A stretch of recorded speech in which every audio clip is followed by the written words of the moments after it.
Good morning, good afternoon, good day from wherever you are. Thank you again for tuning in or joining the Pathway to 17 Summit 2024, which is an annual summit that is held by Digital Frontiers around sustainable development goals. And day one is all about gender equality. We are here today at the Gender Equality Changemaker Awards for 2024. Hosted by Digital Frontiers, celebrate the leaders and program participants advancing gender equality within their organizations with a focus on financial services sector. Through this program, we do aim to expand knowledge and expertise, capabilities, awareness, and equip our participants with tools and techniques that drive meaningful change in organizational behavior and attitudes towards gender equity. Really, our mission is to increase the number of organizations that adopt policies, that adopt practices that are gender mainstreaming their strategies and practices to empower change makers and lead impactful projects on the continent. In the final course of the GEC program, the Gender Equality Changemaker program, students use the knowledge and skills and insights gained to develop an action plan. And our purpose today is to celebrate those action plans and what some of our participants have done with the capstone project. And here's some innovative ideas, some transformational concepts and practices that have been implemented by our own. My name is Tari Ronyimo, and I'm Head of Stakeholder Engagement and Fundraising at Digital Frontiers. I'm also FinEquity Africa facilitator. Day one of the Pathway to 17 Summit has FinEquity Africa as a knowledge partner, and you'll see some of the themes that we've been speaking about the whole day, including gender intentional product design, gender disaggregated data, and women's leadership have been reverberated throughout the sessions. Today, we have a number of voices that you're going to hear, and we're looking forward to an exciting session, primarily celebrating the change makers themselves, from the first change maker, Pamela, to the second change maker, Gladys, and the one that we're going to crown in today. I am going to hand over now to our academic partner, the Center of Sexualities, AIDS and Gender within the University of Pretoria, with Christy leading it, to just give a program overview. I think we have come from far, now in year 4 of the program, and we have a lot to talk about. Christy, hand over to you. Thank you. Thank you very much, Shara, and good afternoon to everyone joining us, hopefully from across the world. So as Shara has mentioned, my name is Christy Kruger. I'm the Acting Director at the Center for Sexualities, AIDS and Gender, based at the University of Pretoria. And for the past almost 5 years now, we've been partnering with Digital Frontiers to conceptualize first and then bring to life this phenomenal program that is the Gender Changemakers program. And so what a privilege it is for me to speak to all of you, not only because I get to speak on behalf of the CSANG, but always also such an amazing moment to be able to speak as we celebrate those change makers who are being celebrated here, and also in particular this afternoon as we take a moment to remember our colleague and comrade Vuyisa Mamanzi. I sometimes feel like it's very difficult to find the moment to celebrate gender equality in a world that continues to feel so fraught with inequality, right? It's difficult to sort of grant ourselves the space to take a moment to celebrate how far we've come. And at the same time, I feel like it is these continued inequalities that calls for a very, very deliberate celebration of our continued work and everyone else who continues to work and fight and challenge inequalities, despite the fact that at times it might seem almost overwhelming, the task at hand. So as I've mentioned, the CSANG has been working with Digital Frontiers as an academic partner for the past 4 years or so, since the very beginning of conceptualizing what we thought this program could look like. And when we first started to conceptualize it, we sort of had to think about what we think a gender change maker would look like, and what we thought they should know. And importantly, how we should teach that to them. How do you teach challenging authority, breaking down structures of institutional and structural violence, while still keeping, I guess, a sense of compassion? And how do you teach this to hundreds, I think at this stage, thousands of students across the continent? And so what I would like to briefly reflect on, as many of you know, the GEC program consists 5 individual courses which form a suite. They sort of follow on one another. It spans several months, so it really is a very big commitment that students who enroll, participants undertake when they enroll in this. It's quite a big commitment because it's a kind of like a 6, 7, 8 months journey that they go on, and that is just to get the skills, the tool sets. That's not even when the actual work starts of actually going into the organization and putting into place an action plan, right? But what I think was important for us, and it's sort of, as I now have the privilege to reflect back with the advantage of hindsight, I think these were very astute observations, even if I say so myself. And I would like to briefly sort of reflect on 3 things that I think is really important from a learning standpoint, but also from a practical standpoint, from an implementation standpoint. And the first thing was context. I think what we have tried to do so differently these last 4 years is to remind ourselves that context matters. So often change programs fail, attempts at shifting inequalities fail because we time and time again turn to pre-existing programs or frameworks that have been conceptualized, I guess is the right word, have been implemented in the global north, and we forget that context matters and that we have to think locally. We have to think about the particular sets of problems that we face here. I think the second thing very closely related to that is intersectionality. I think that we, as an academic organization, deeply embedded in our theory of change is the idea that intersectionality matters. And it is only when we deeply interrogate these intersections, so how race and class and ethnicity and gender all overlap to form particular struggles. It is only when we recognize and incorporate those ideas that we can begin to move towards change that isn't merely superficial, to a change that might really penetrate existing structures and disrupt them. And then the final thing, which I think was really important for us,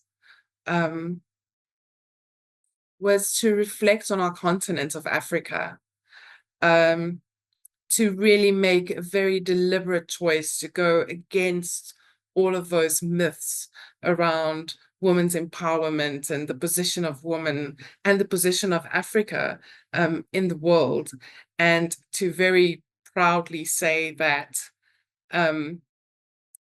we have all of the resources right here to come up with solutions we have the knowledge, the skills, and most importantly, the people right here on the continent to go into their own organizations with knowledge of the particular context of these organizations and to start to create shifts. And I think you know this the sort of accuracy of this, the success is evident. I'm sure others who speak later will reflect on the almost unimaginable number of students that we've certified over the last 4 years.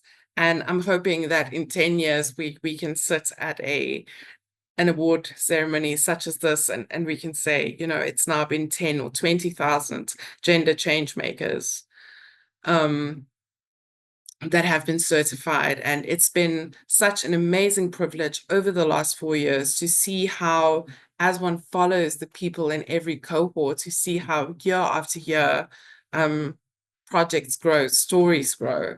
And that has been hard work, but more than it's been hard work, it's been an amazing privilege to be able to follow these stories.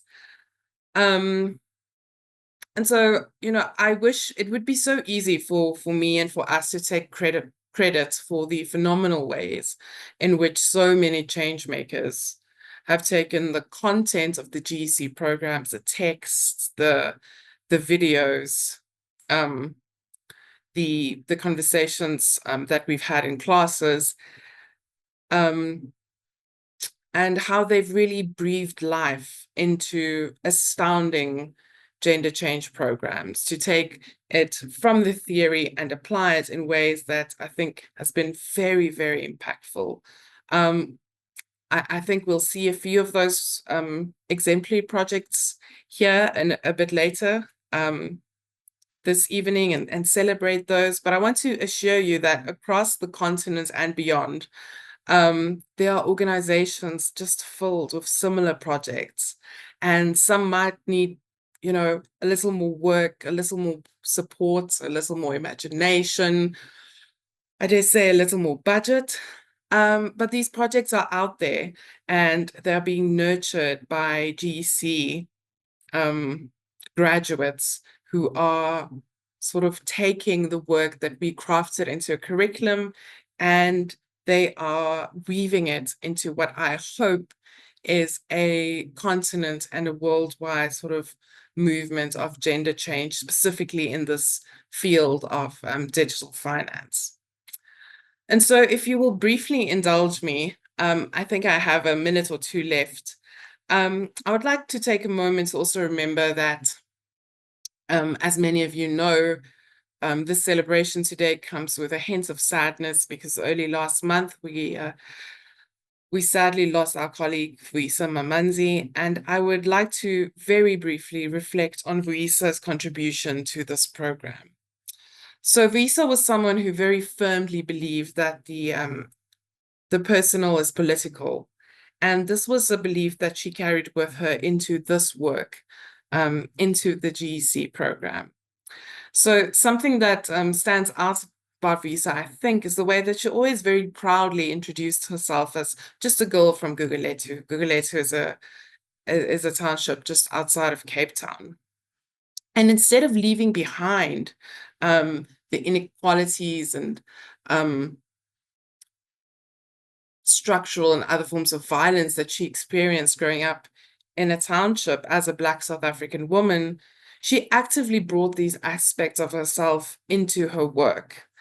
And in doing so, she reminded us that power matters and that we constantly have to reflect on our own positions as we do this work of challenging inequalities, and that we cannot just assume that our position, our ideas are the correct ones. And I think most importantly, she also constantly reminded us that teaching also means being taught. And I think it is this attitude that enabled a girl from Gugulethu to inspire change makers across Africa. And I want to sort of take a moment to remember that this afternoon, this evening.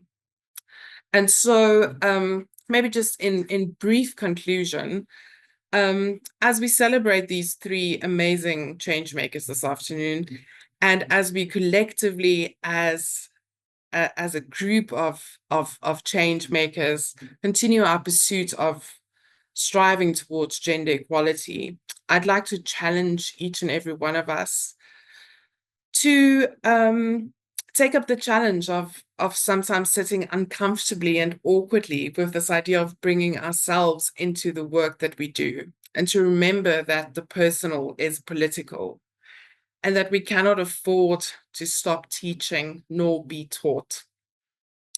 And along with that, I hope to also remind all of us that change is possible.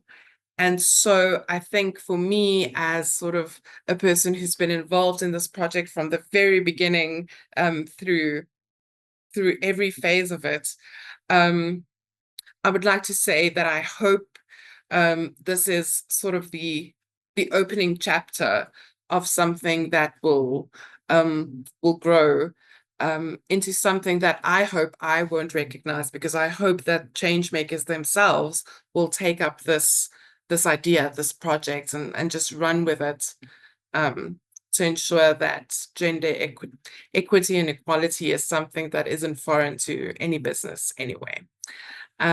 So my congratulations to everyone here, and my thanks for joining us in this journey. The last 4 years has been absolutely phenomenal, and I hope that it will continue for the next 4 and the next 14 and the next 40 years. Thanks, Terera.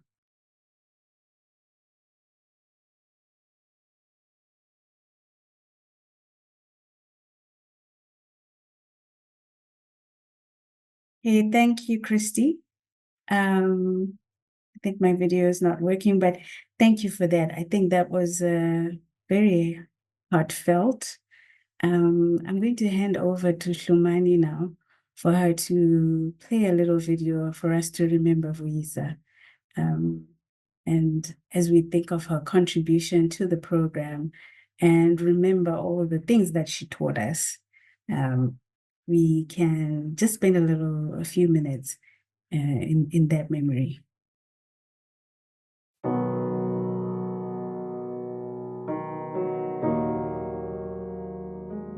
Hi everyone, my name is Vuyisa Mamanzi.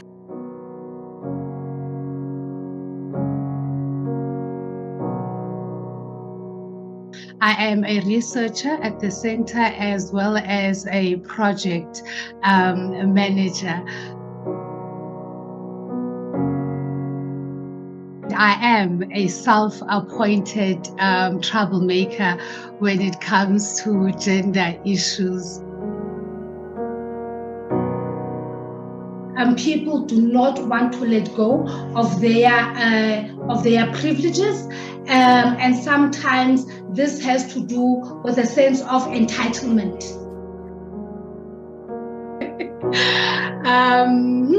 Let me breathe. Let me breathe.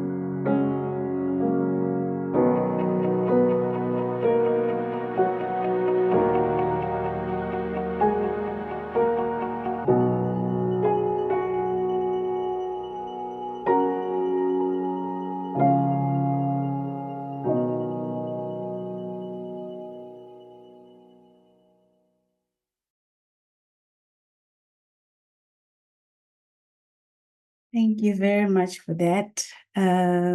Yeah, so we lost one of our own, and we'll keep remembering her. I think all of us change makers will carry what she brought to us, what she taught us in our hearts. So thank you for giving us this opportunity, at least to remember her in this forum, and may her soul rest in peace. Right. So having said that, the Gender Equality Changemaker program is a program that is funded under the Bill and Melinda Gates Foundation.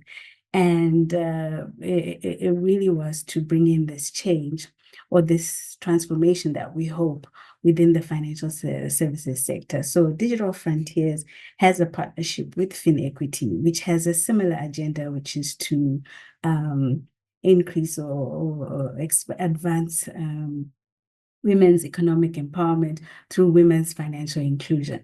And so we wanted to give an opportunity for us to share more about this community of practice, especially the African chapter, and to give our participants an opportunity to learn more and see where they can find support as they bring change within their financial organizations, or just learn more about innovative product design or gender intentional design and women's leadership by sharing knowledge and resources and just building networks. So I'm going to hand over to Ord to share more information about FinEquity Africa.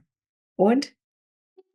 Tariro, thank you for the opportunity to be here. I'm Ord de Montesquieu, the Global Facilitator at FinEquity. We're really proud and happy that FinEquity Africa is a knowledge partner to day one of the Pathway to 17 Summit. So today we're really honored and happy to be here.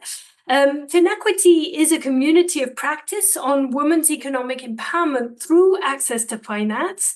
We're hosted by CGAP, and we reach over 9,000 people worldwide with 2 regional hubs, one in Latin America in Spanish and one in Africa, mostly in English with a bit of French when we can. And the FinEquity Africa chapter is facilitated by Tariro from DFI, and we have 3 FinEquity Africa knowledge partners who are the Digital Frontiers Institute, the Gresham Michelle Trust, and the FSD Network. Here on the screen, you can see the QR code to join FinEquity Africa to help foster best practices, share knowledge, and collaborate regionally. And in the chat, our colleague Humlani will also put the link directly to sign up to our newsletter. As a community of practice, if we move to the next slide, as a community of practice, we focus on the themes that are of interest to the members of the community. And in Africa, the community has chosen to focus on 3 things, which are gender diversity and leadership in financial services, the need to incorporate gender intelligent design for financial services, gender intelligent design, and then the importance of gender data and analysis in financial services. And you'll see these themes were actually woven into many of the discussions throughout the day today. Again, we really want to encourage you on this webinar today and all the Gender Equality Changemaker community to join us in the discussions with FinEquity Africa. And so just if we can move to the next slide, which will have a large QR code and an encouragement to join our community through all these different links, through our LinkedIn handle, through our online dialogue page, and through our newsletter mailing list. With that, Tariro, back over to you, and thank you for having us as a knowledge partner today. Thank you, Ord. Thank you for sharing information about FinEquity and FinEquity Africa. And now I think we're going to move into some learning and get to do some knowledge sharing. And I'm joined this afternoon by Antonique Koning. And Antonique is a senior financial sector specialist at CGAP. And she's also the gender lead and also oversees FinEquity. And she has done some research on social norms, and that I think would be very relevant, especially for our change makers as they pursue their transformative action plans in their implementation. And she's going to do a presentation for us and then get into a discussion with some change makers that we're calling the A-team. That's Abimbola, Anthea, and who am I missing? Oh, and Antonique. Hand over to you, Antonique. Thank you. Thank you so much, Tarira, and it's absolute pleasure to join you on this very inspiring first day, excuse me, of the Pathway to 17 Global Summit. I understand it's already been a fascinating day with strong voices on gender equality. I think we can start with a short message of a video, and then we can dive into the discussion. So let's hear the video.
So in this session, we actually want to focus on not only how gender norms are affecting women's financial inclusion in Africa and globally, but also what can be done about it. And as you saw in the little video, the way that we describe gender norms are really these expectations that are held by people on how they should behave based on their sex. And most people adhere to norms because others comply with them, and they believe that they're expected to do so as well, and might otherwise have negative consequences if they don't do so. And these negative consequences could be social exclusion from jobs or from school or from healthcare, for instance, but it could also be threats or even acts of violence. So it could go beyond that. And it is very important to better understand which norms are impacting what kind of behavior.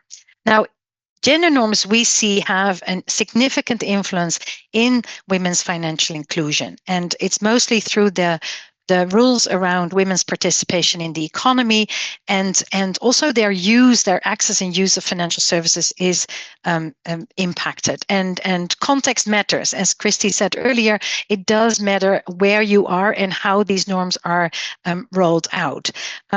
Gender norms can, for instance, offer barriers to someone's mobility, to their engagement in the productive economy, or in their financial decision-making or ownership of assets, as you also saw in the little video. And even the access to mobile phones will have an influence.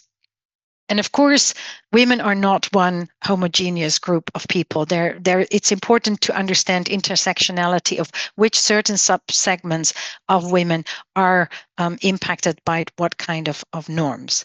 I just wanted to give a few more examples on how these norms are impacted. For instance, the unpaid care burden.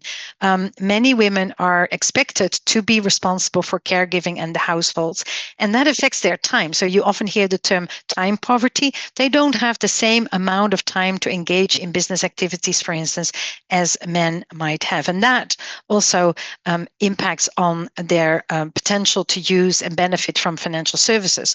Sometimes they're also not seen as the breadwinners or those that are actively involved in business, and therefore not considered by financial institutions as viable customers. They also have limited financial decision-making power and control. Oftentimes that has an impact on the privacy.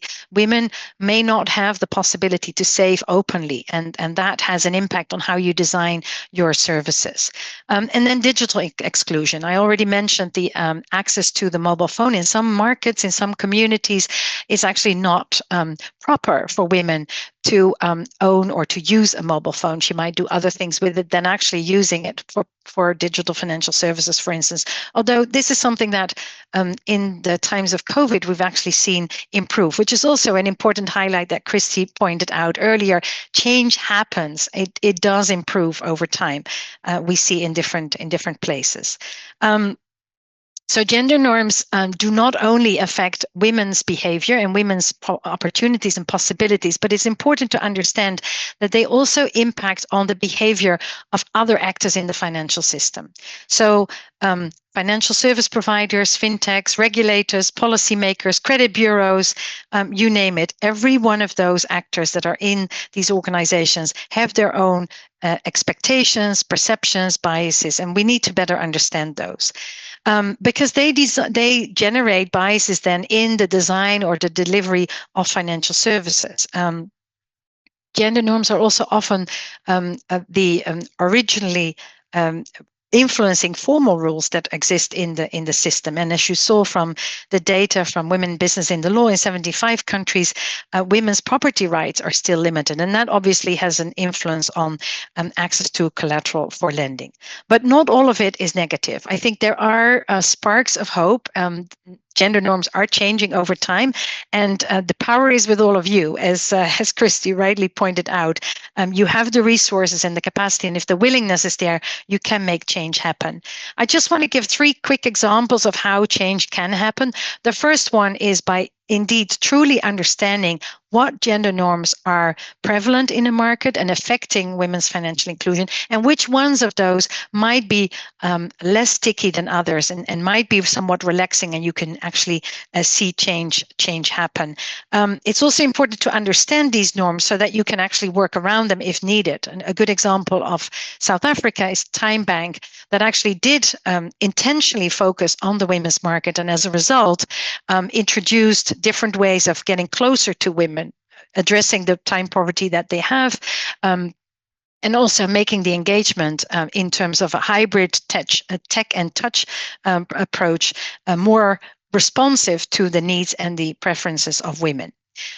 A second example is promoting the digitization of payments, both for the public and the private sector. There are opportunities in digitizing payments, which potentially can allow women to have more control over their financial resources. And one good example we saw in Bangladesh, where the garment sector, a garment industry, which is heavily dominated by women, digitized payments and actually saw women having much more control over their own income, not handing it over immediately, and having more possibility to save as well. And a third example is much more of a mass market example, if I can say so, and that is leveraging social media and different channels to help change behavior of gatekeepers. Gatekeepers are those that actually uphold the sanctions for people not to make a change or not make a move on interpreting different expectations. So channels including TV or radio. A very nice example, of course, is Shamba Shape Up, a TV series in Kenya that has really demonstrated that through role modeling and different storylines, you can actually change the perception of what is proper for women to do or not to do.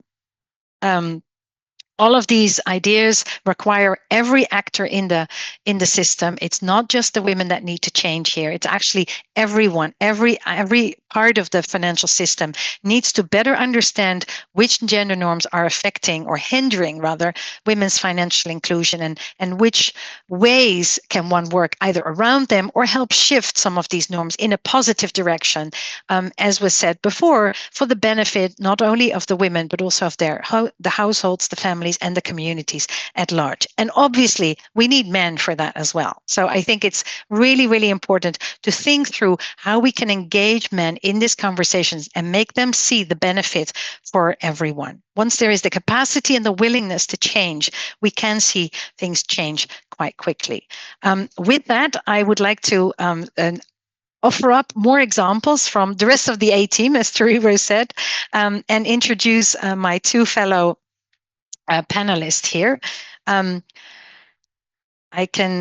Hopefully you can come on screen as well. That would be nice. Anthea Paelo, who is joining us from FSD Uganda, apologies, almost got the country wrong here.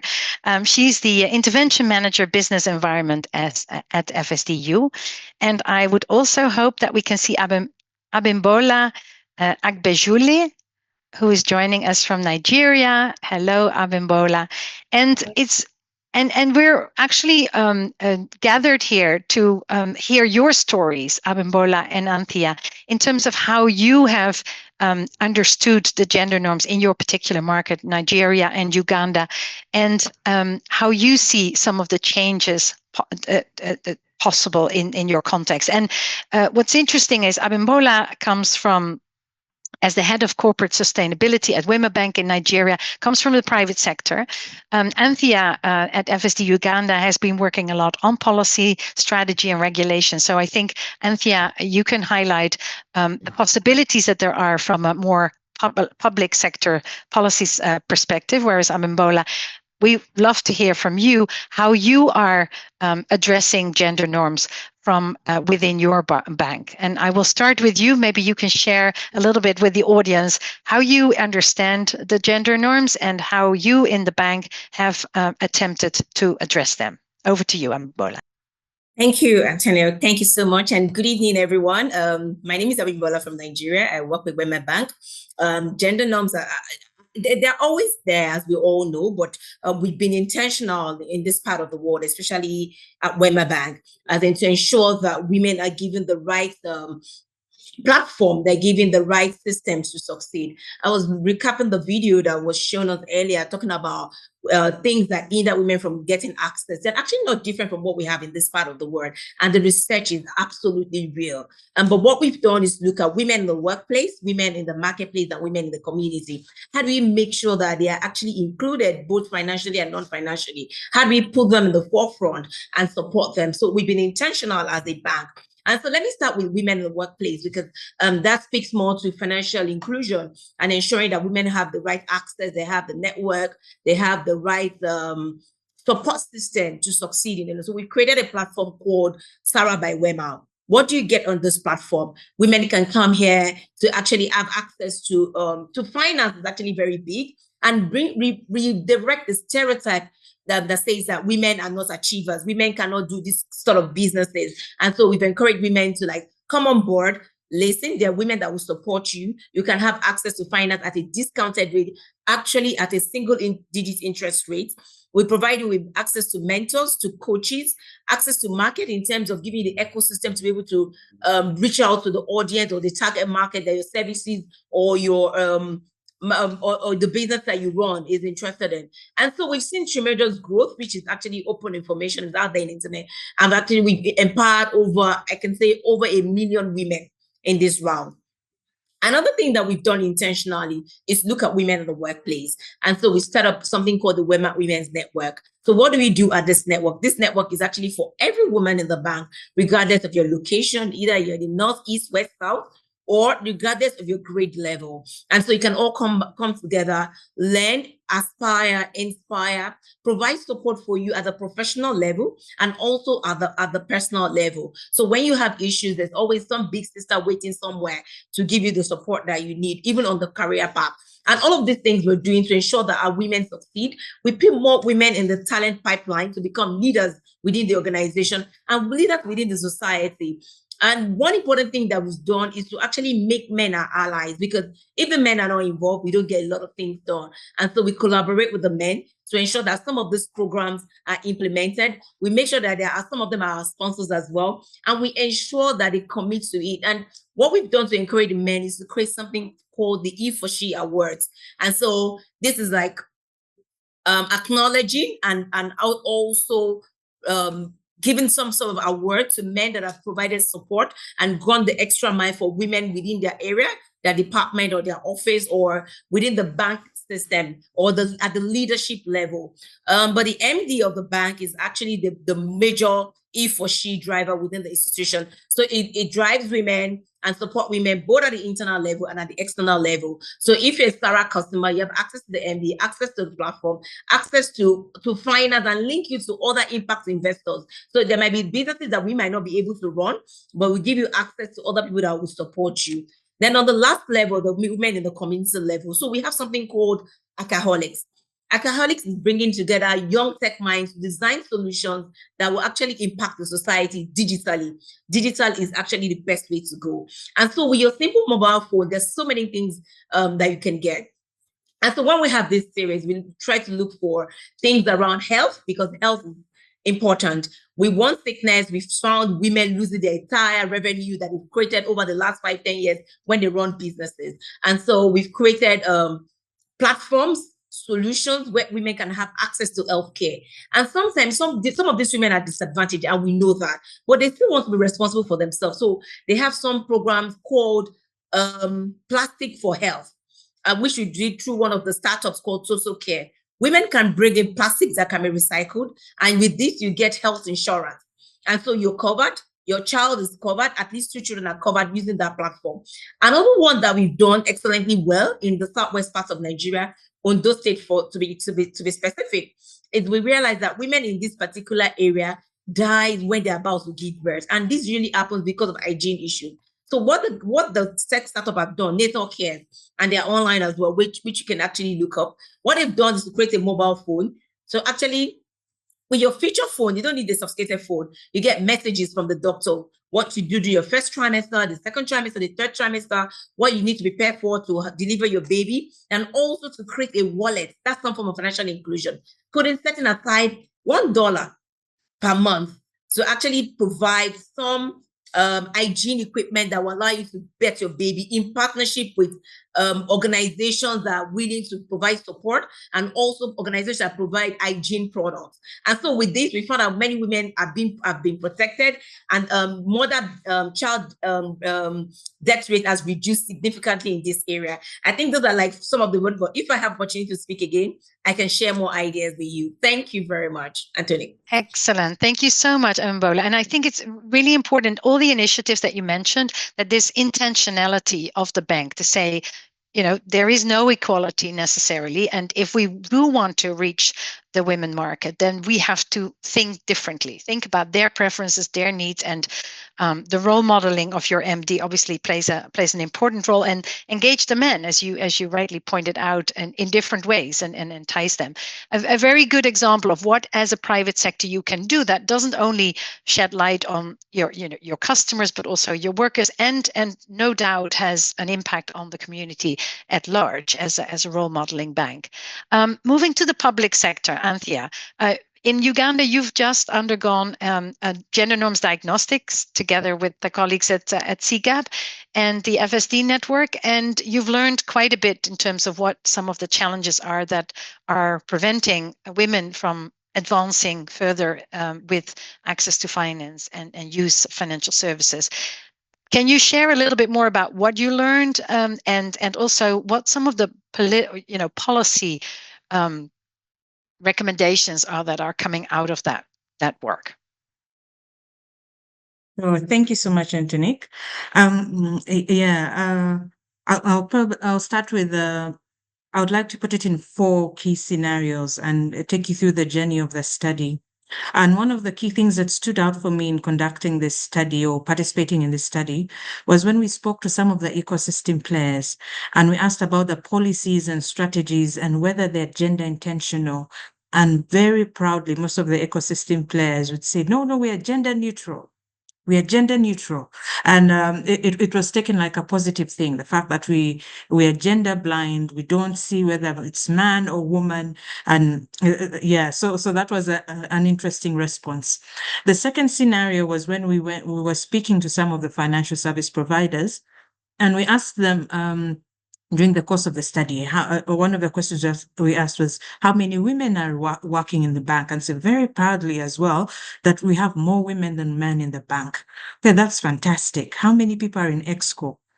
The number changes quite a bit. In fact, in one of the in the insurance industry, we're looking at who is on the board of one of the the associations, and we found, yes, there are 9 people on the board. Only one of them is a woman, and very rarely has she been the chair. And so this is some of the inputs that are coming in from the sector. Also last week, maybe the third scenario, I was just participating in a Women Economic Empowerment Initiative that was hosted by the Uganda's Bankers Association. And I remember asking I wanted to check whether some of the norms that we found in our study, whether they resonated with the audience. So I asked, for how many people believe that the society believes that women should not have privacy. And it started a bit slow, and people raised up their hands.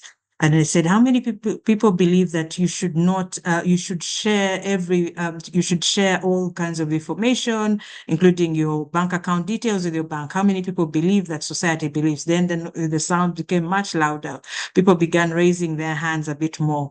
And this was a gathering that was made up of regulators, FSPs, and so, and these are typically financial service providers. So you'd see these are more higher income, but the more social norms, and there were about 6 social norms that I listed, all of them, the sounds became louder and louder. They absolutely resonated. They agreed that even in their situations, this was absolutely true, that they should not have privacy, that you should get advice from your husband or from a leader, or from a male leader in your family. They also believe that you should get, for most households, it's expected that women will put in all their money into the household rather than in a small business. So this was all resonating with everyone else in the room. And so when you look at where the policies, in the policy side, there is a strong stance that the policy should be gender neutral versus the very lived experience of gender norms and what that translates to.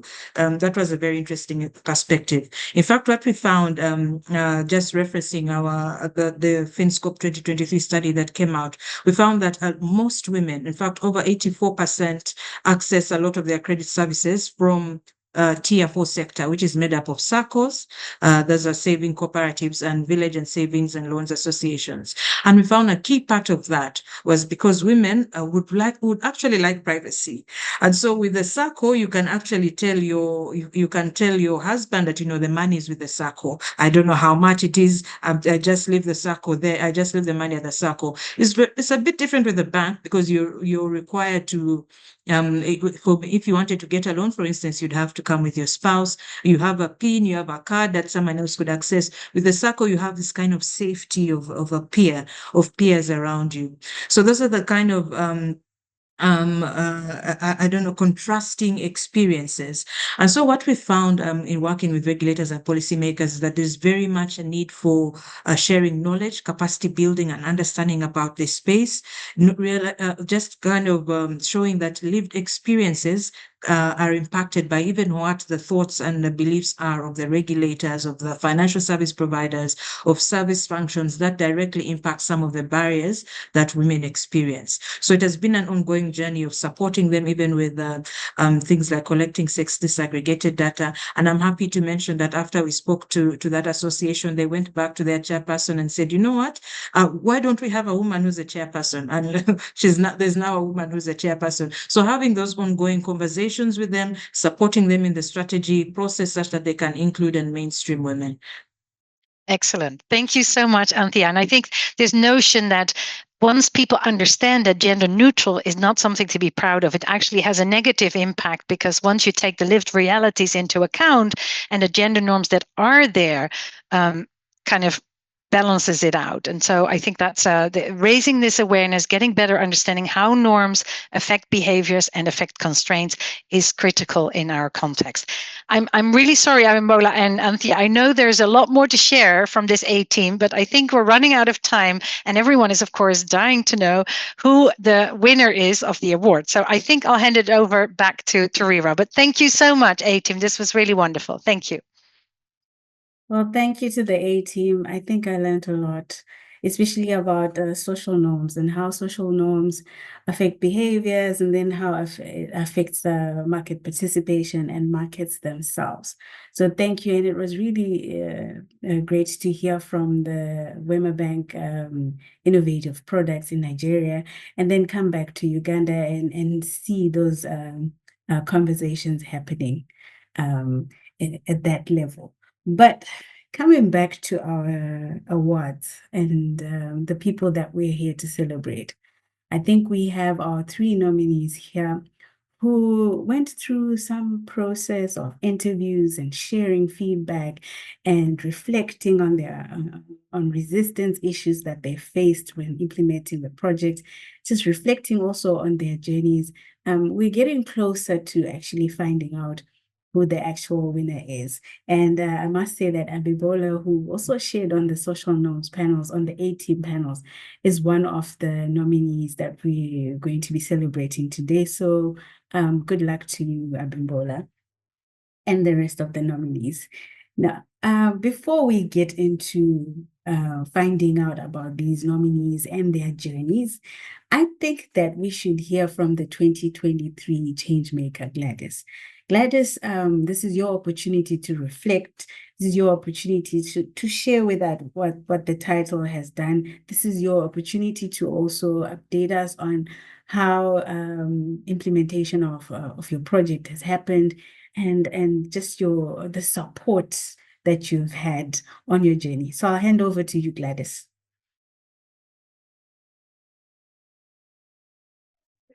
Thank you, Tariro, and thank you to Digital Financial Frontiers Institute. My journey started off with me joining the 2022 cohort because I'd just been appointed a project coordinator for a Graca Machel Trust Network in Zimbabwe. New faces, new voices, Zimbabwe, to work on the women's financial inclusion and women leading in the financial sector. So I needed more depth in gender mainstreaming and understanding all that language. My background had been in development finance and also especially SME finance. So I understood some of the issues, but not, I thought I needed more depth. So I did join the cohort of 2022. It was an amazing journey. I got more than what I expected. And when it came to the capstone project, I reflected to the institution that I'd served for 8 years as the CEO, Small and Medium Enterprises Development Corporation in Zim again. So when I looked back, we were gender neutral. There was requirement to look at access to finance for women, just to track it, but there were no hard and fast rules about giving women money, and also looking at how we had fewer women taking up certain roles, and what did they need to change.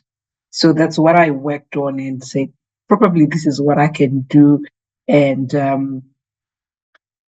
with their permission, then I said, okay, this is what I can do. And I think also by just sharing what I wanted to do with them, they also started looking around and what else they could do. So in implementing the project, I was looking at the policies, especially the credit policy and the HR policies.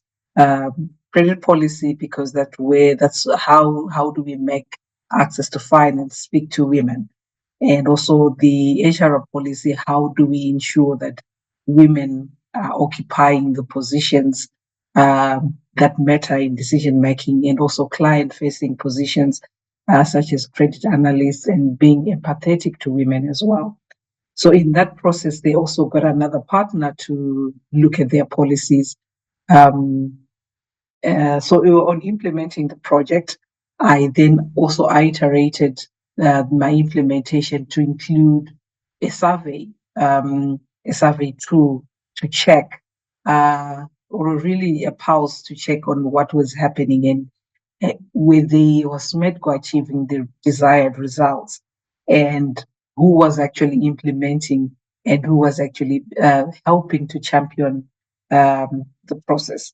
So I did get help from my mentor, Sophie Mills, and I was like, Sophie, they're almost like doing what I thought I was going to do. She said the work, gender work is never done, and that opened my eyes to the survey. And so when speaking to the team that I was working with at SMEDCO, we looked at they looked at the policies. We looked at the policies together, what they had already done, and also what could change, and what can be done on an annual basis to see if they were on the correct path, and also to course correct during over the period of time. It's work that's not done once and then you forget about it. So this tool, that the gender survey tool that I've designed for them, and the report, they will use that to check their policies on an annual basis.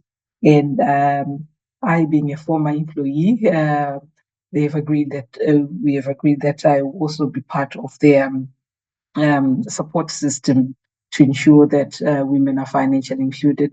So I would like to say that I am very proud of SMEDCO and the path that they've taken, and also that it shows the commitment to women's financial inclusion and economic empowerment, and also internally, just to ensure that women are capacitated. There is gender parity in pay, and women and opportunities, the pathways to promotion for women within the organization. So that has been my journey.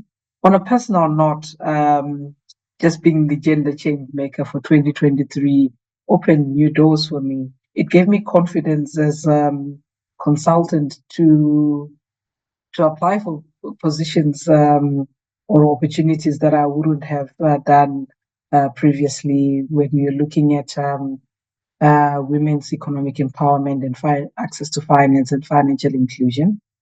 I got appointed to 2 boards, one of them being the New Faces, New Voices Zimbabwe board, and also Zimbabwe Women's Microfinance Bank. And it's always enlightening, and it's always good to share the knowledge when you're sitting on a board, to make sure that you just checks and balances on women's financial inclusion, and just making sure that you applying that knowledge that I gathered during the course, and also from my mentor, and sharing that knowledge with the rest of the teams that I've been working with. So that has been my journey, exciting, and but also just as a reflection, it's never done. The pushbacks are there whilst you're implementing. But what I was happy about with SMEDCO implementation, it's the support from the C-suite, including the CEO. I think for me, even just allowing me to carry out the project, and also that the team that was handling was not just women, but also it included men, to ensure that everybody in the institution was at the same level.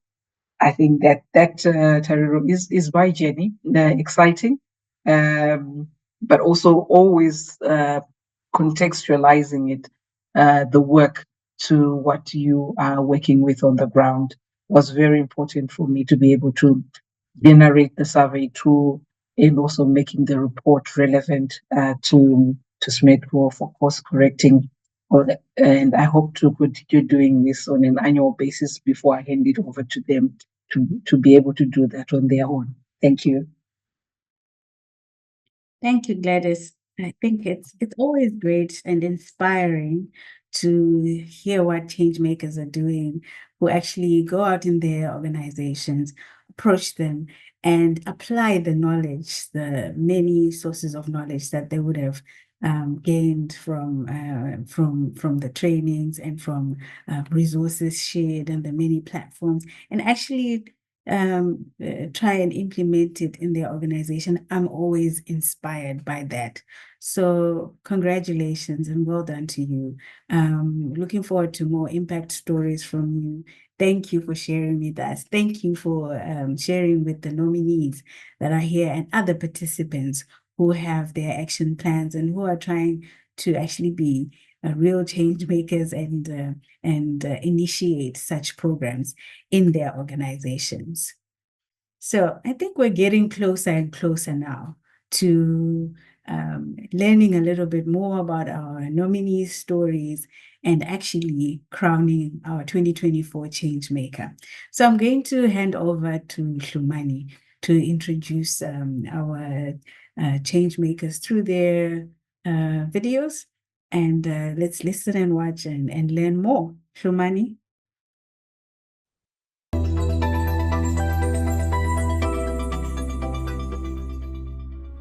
Thank you for joining us today, and congratulations on being selected as one of our top 3 nominees for the 2024 Gender Equality Changemakers Awards. Now, could you please introduce yourself and just tell us a bit more about you? Right, so my name is Edwige Takasi. I'm the CEO of Women in Financial Inclusion Africa Consulting. I live and work in DR Congo, and I have been working in the financial sector for the past 17 years, and throughout my career, I have noticed that many women face difficulties in growing, whether they're trying to build a career or whether they are entrepreneurs trying to grow their business. Thank you, Azola. Good morning once again. My name is Abimbola Gbejule. I have the corporate sustainability function at Wema Bank, where I'm responsible for driving the sustainability initiative and agenda that we put together as a bank with great focus on environmental, social, and governance.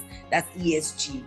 I've been doing this for the past, I think about 5 years, and I'm passionate about gender equality because I believe that if women are given more opportunities, we can actually change the world for the better. Thank you, Azola. My name is Sefa Kobuedu. I work with Development Bank Ghana, and I'm in charge of our women and youth initiatives.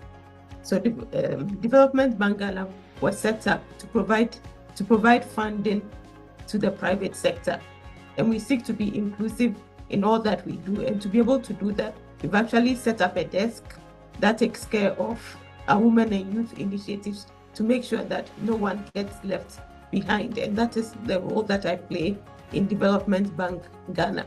A few years ago, I made some detailed analysis and noticed a trend which I call the 30% rule. In an environment that favors quantitative performance only as a criteria for promotion, women would grow in general, but they would tend to hit a glass ceiling at some point, reaching roughly 1/3 of all statistics. So that's what I noticed in my personal experience, but also through this analysis I made. So those statistics could be percentage of women staff, percentage of women in managerial position, could be percentage of women clients even. And I noticed that companies that exceed this figure of 1/3 approximately are generally those that have a specific focus on women, whether by choice or by default. And also I realized later on from the literature that such companies are performing better, in fact. That's the reason why 5 years ago, when I resigned from the bank I was working in and created a consultancy firm, I decided to focus on women's economic empowerment. We've been doing this across the bank, the marketplace, and as well as in our community, various programs and initiatives, activities to ensure that women succeed, women thrive, and women actually achieve their potential. I think that the world is changing, and I look forward to more beautiful things that revolves around the female gender, to be specific, and also the men as well, because the men are not clamoring that they are left behind. So let's make the world a better place. Thank you. I have 20 years of commercial banking experience, but this new role helps me to actually hone in on females and make sure that we are being intentional in driving funding to our female customers. Could you describe your capstone project for us, including your organization, country, and individual context? Perhaps you can also include the gender gaps within your market that you're aiming to tackle in your capstone project. My capstone project is about supporting a leading bank in DRC in their gender mainstreaming journey. And in a nutshell, this consisted of 3 steps. The first one was to perform a gender lens institutional assessment, which resulted in general recommendations on how to perform better in terms of gender equity internally, because that bank had already made the journey when it comes to clients.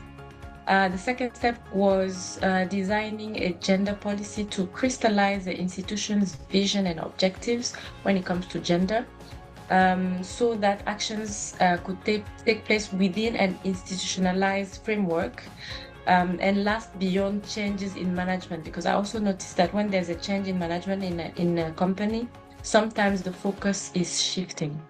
And then the third step was the design and rolling out of a women leadership program, which is a 4-month program with a blend of technical skills and soft skills training, as well as mentorship.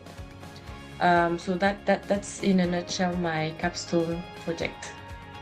My capstone project was actually centered around having more women at the leadership level across the organization. And so having women lead in the African setting is not where we want it to be. The inequality is there, the gaps are there, obviously there. But what we're trying to do is look for more collaborative ways to make women be like the leader that we want and be put in the pipeline, even when it comes to leadership, and actually coordinating, not more than coordinating, actually managing organizations.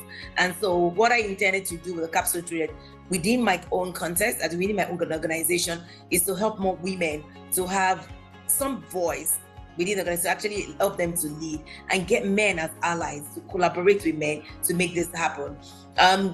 Fortunately for us at WEMA, because WEMA is a future-led organization, we're future forward in terms of that thinking and approach, and we have a leadership that is listening, that is committed, that is actually ready to help women forward. So we have set up a platform called the WEMA Women Network. And so through this network, we're able to do quite a number of things, which actually has to do with inspiring women, helping them to aspire for more, creating opportunities for women, and helping them to lead in various capacities. And that was what my capstone project was about, but now putting it in a more structured format, working with leadership and also the chairperson of WEMA Women Network and the head of human capital, which is our chief human resource officer. They were quite instrumental to this, as well as our sponsors as well, ensuring that women have the right platform, women have the right training, women have the right learning, women are given opportunities to lead, women are trained using conferences, using leadership through coaching, mentorship, and different aspects, and now equip the women to be ready to lead and also to close the gender gap that we have within the organization. And this we've seen over the past 2 years. We have a new managing director, which has been at the forefront of this. Within this past 2 years, a number of things have happened tremendously for the women. This is the first time in 80 years, the bank has 79 years, will be 80 next year, May, that will have a woman as a board chair. And we have more women within the board composition. So a lot is changing within my organization. And this has really helped in terms of putting the capstone project into realization and bringing all the ideas that we have there into fruition. My capstone project is basically to mainstream gender in Development Bank in Ghana. Ghana, like most countries in Africa, is a very patriarchal society, and we find that trickles down into our places of work, into our places of worship, and into society as a whole. And we need to be intentional about our gender initiatives to be able to make any change. My gender initiative is to mainstream gender in Development Bank Ghana. At the moment, before we started the project, we had about 48% of our staff being female, but at the executive level, we did not have any female C-suite level. So part of the agenda of the project was to be able to mainstream gender across all levels of the organization, and that is what I sought to do with the project.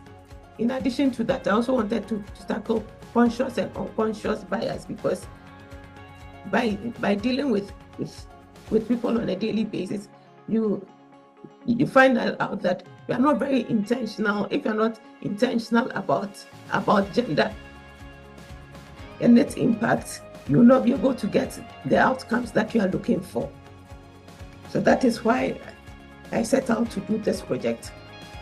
Thank you so much for sharing your journey and insights with us. Your dedication and efforts towards championing gender change is just truly inspiring. And I just want to congratulate you again on making the top 3 nominees for the GEC Awards for 2024. And we wish you continued success in making a positive impact.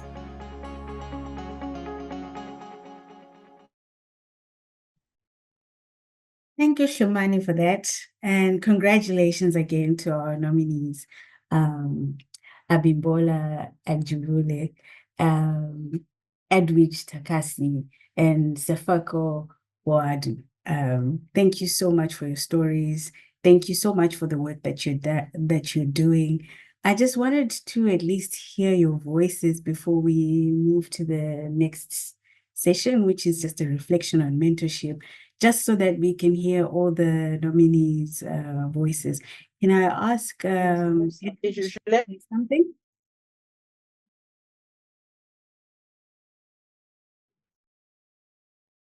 Edwidge, you can just say a quick comment. Hello, can you hear me? Yes, we can. Right. Thank you so much for this nomination. I'm very honored. I think this speaks to the work we're all doing in terms of women's economic empowerment. It's not easy every day, and being part of the program has allowed me to have more structured tools to propose solutions to a financial institution, a bank, in fact, that was starting its journey in terms of gender equity internally, and create something that could be replicable across the sector. Thank you very much. Thank you, Edwidge.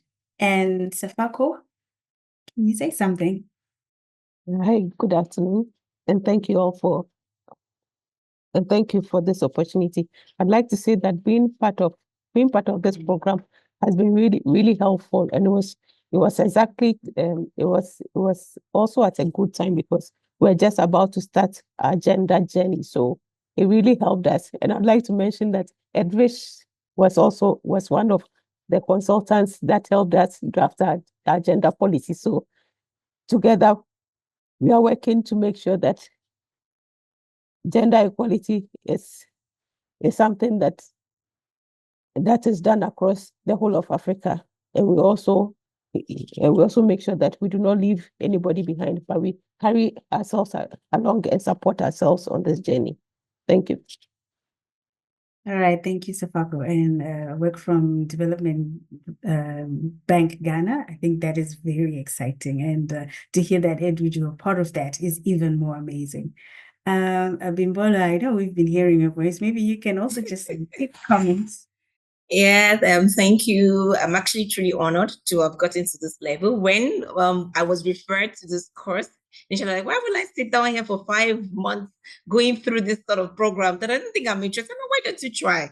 And month on month was interesting, so I stayed through.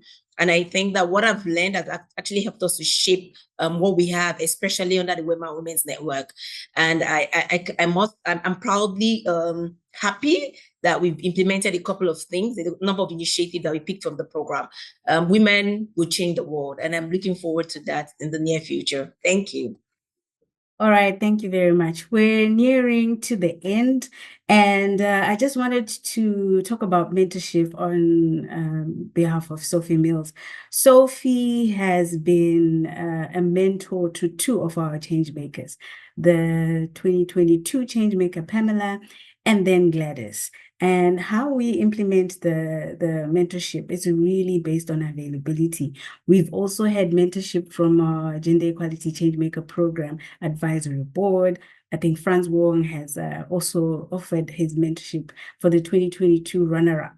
So it's something that within Digital Frontiers, we try, especially for those who are making moves such as our nominees, to support them with mentorship. Now, how mentorship works usually, it's up to the mentor to provide a 3-month guaranteed mentorship, and mentorship restricted to your capstone. Unless if the mentor opens up and you have a relationship with your mentor, then it can expand from just the capstone. But really, it's about mentoring you as you implement your capstone. As you face some challenges, you'll have a sounding board, share experiences, and learn from each other. So this is what happens. Within the 3 months, the mentee is the one that makes sure that the meeting happens. You have to initiate, you have to set a program, you have to send it 2 weeks ahead, just so that there's accountability on the mentee side, and also to show commitment to the mentor's time as well. So that's what happens. And then you can provide feedback, and the mentor can provide feedback. And if they choose to continue with that mentor-mentee relationship going forward, that is absolutely, between the mentor and the mentee. So we do look into our network. So we do look into our partners like FSD Network. We do look into our partners like even Gates Foundation, if they have the capacity. We look into our own networks, our own alumni. We look into our advisory board, and you will hear at the end, Nene will close and also share with us her own reflections as the endorsement of the actual winner goes all the way up to our advisory board. So there is that opportunity, and I just wanted to share with our nominees that there is that opportunity, and we do try. And it's really upon availability. It's also based on your own commitment towards it, and we can discuss it going forward. Okay. So at this time, I wanted to pass it on to Antonique to come back again and announce our 2024 winner. Antonique, I'll pass on to you. I have the enormous pleasure and honor to share with you the winner of the 2024 Gender Equality Changemaker Award. It's a she, I can already say that. She embarked on a very inspiring journey to advance women's leadership in financial services in her country.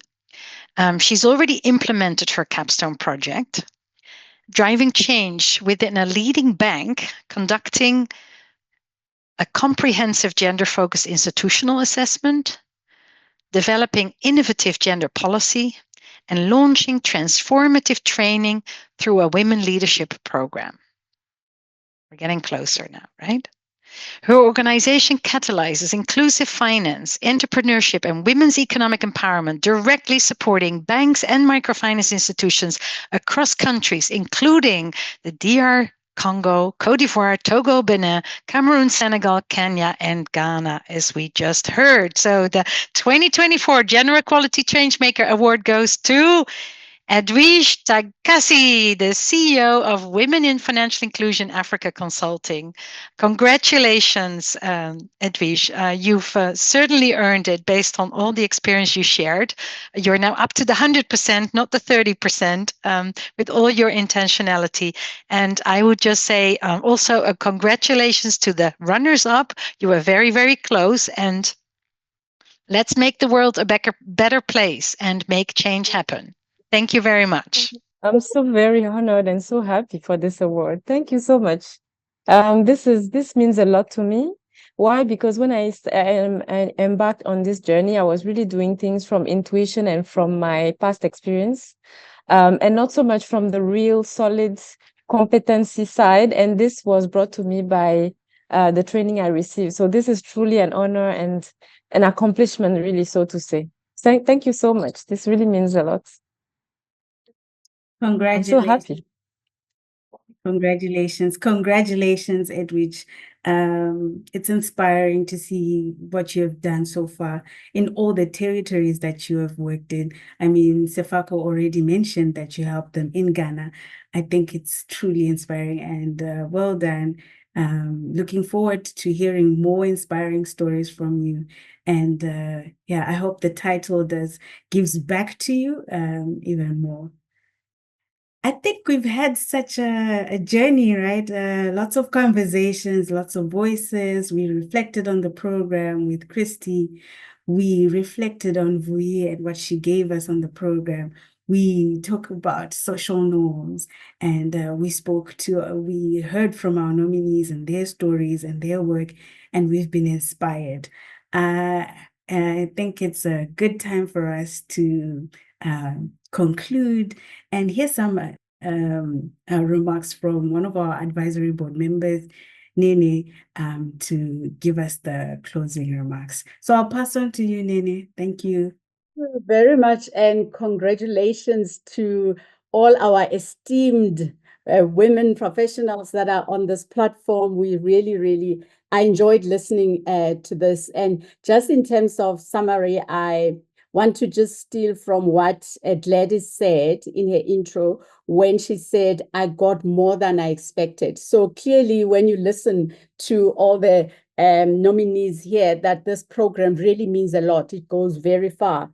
And when Christy said context is critical, context really is everything, because you cannot take what is working in Ghana and plaster it in Nigeria or in any other country. So whatever that is being done in those different organizations and countries, always put in the upfront that context is very important.